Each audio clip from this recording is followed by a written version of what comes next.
Welcome to this week's episode of the Ambitious, Awakened, and Aligned podcast, where we explore the intersections of leadership, personal growth, and well-being. As you can see, we're out on location. So right now, my husband and I, Gerard, have been traveling across Canada to the East Coast in a little trailer, and we're doing literally an experiment of what it's like to be a little off the grid and also say yes to the things that matter the most to us, and to just explore different parts of the country and come and visit our son who's out here working on the beautiful Cape Breton Cabot Cliffs golf course. So we're kind of overlooking the golf course and the ocean right now. And today we actually want to talk a little bit about the power of saying no. So we thought it'd be fitting to be out here in nature and really talk about exploring boundaries for leaders, because setting boundaries in a world that has so much information, so much communication is one of the hardest things to learn.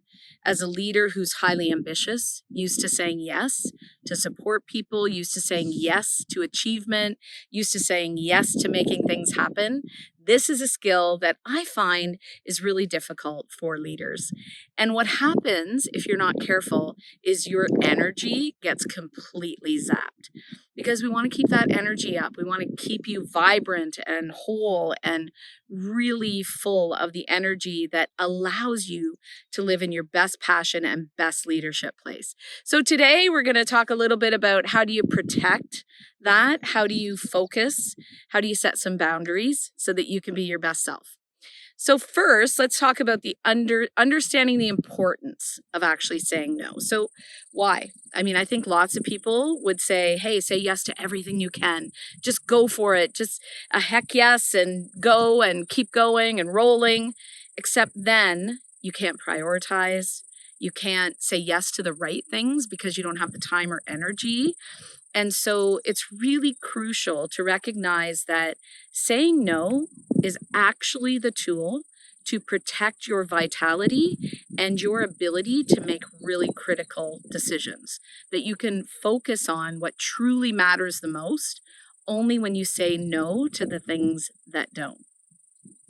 So I would say as a leader, it's one of your core responsibilities to yourself, to your team, and to your company to learn to say no. So I want you to just take a moment and reflect on a recent time where you felt overwhelmed. And actually, I know even for ambitious leaders, it's hard to admit that you felt overwhelmed, but really own this for yourself. Where's a time recently where you felt overwhelmed? And was there something in that season or moment that you know that you had said yes to something that you should have said no to? And would that have shifted that feeling of overwhelm for you? Just kind of reflect on that so that you can understand the moments where you are saying yes when you shouldn't be saying yes. It's like a gut feeling. Pause, recognize that overwhelm, that your intuition tells you, oh, I should be saying no here, but out of your mouth comes the word yes. Those are the moments we want you to start reflecting on. For me, this has always been a bit of a challenge because I'm a people pleaser. And so over the last decade or so, I've really come to understand that no is a full sentence. Saying no is actually allowing you to be your best self and allowing you to give energy to the things that you actually want to say yes to. And you're not honoring the other person either when you say a yes that isn't a real yes. So there's another moment of reflection. Think about something you said yes to that you actually felt that intuition of no. Did you show up as your full self? Were you able to be the best leader that you want to be? Were you able to do the best job that you want to do in that situation? Typically, we let ourselves down and we also let the other people down. So learning that no is a full sentence, the pause before the no, those things are really vital. So now that we've talked about saying no and that no is a full sentence, let's actually talk about the next vital step of leadership, which is setting boundaries. And although this sounds like such a simple concept, I think it's one of the hardest things for high achieving leaders to actually really, really lean into. And one of the biggest things is that we don't actually, A, establish our clear boundaries, but then communicate them to the people around us. So maybe you've established them for yourself, but haven't taken that next step, which is so important, which is sit down with your other leaders, sit down with your team, sit down with your family, and really establish what some non-negotiable boundaries are for you. And they're different for all of us. I think, I looked to recently, my husband and I did a podcast and shared that with you. And one of the things is that we are so different. And so what he needs as his non-negotiables and what I needed for my non-negotiables to be the best leaders and best partners we can be are very different. So this isn't to go buy a book and take somebody else's. This is actually you sitting down and saying, what are your non-negotiables for your own well-being, for your energy, for you to be able to prioritize effectively?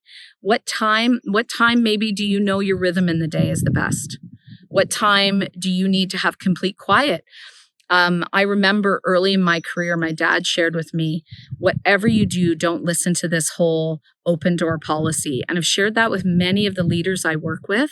That belief that your door open all the time is going to help you be the best leader, that is not. That is just allowing other people's priorities to absolutely run your day and your focus.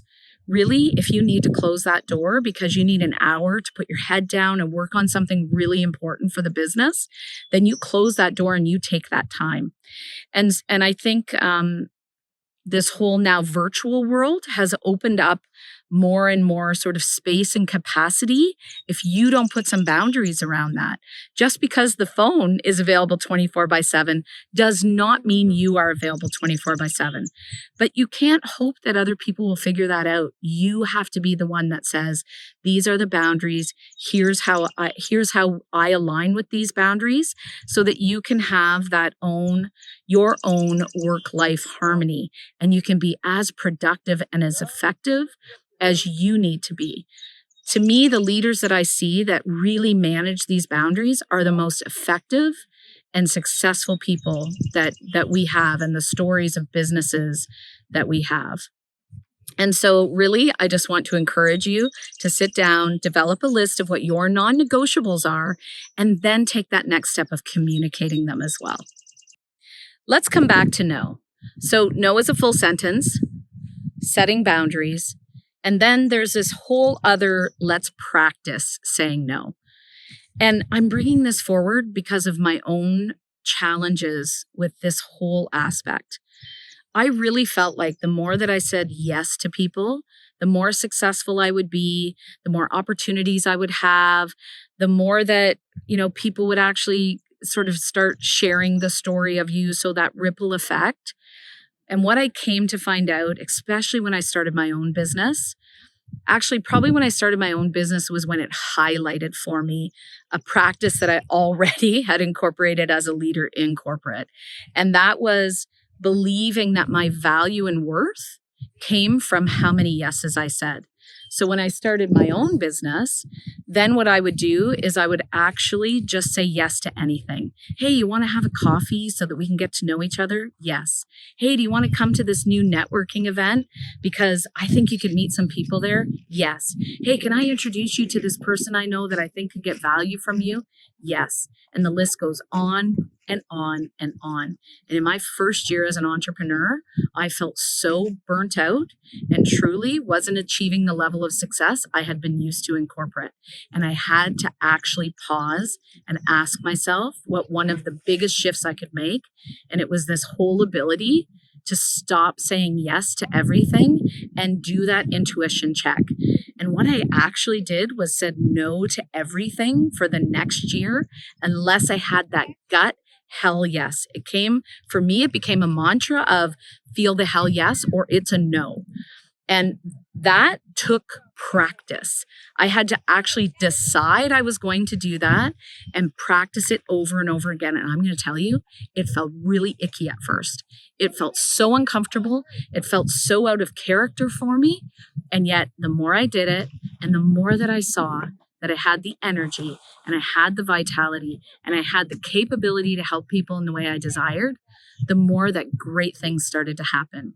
The more that I was aligned to my vision, the more that I was purposeful in my actions and I took inspired actions, that's when everything shifted.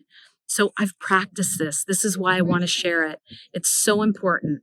And so right now we're saying yes to being out here on a beach. We're saying yes to traveling across the country in a little trailer to see how we like that. And also if we can be effective maybe at some of this work from anywhere.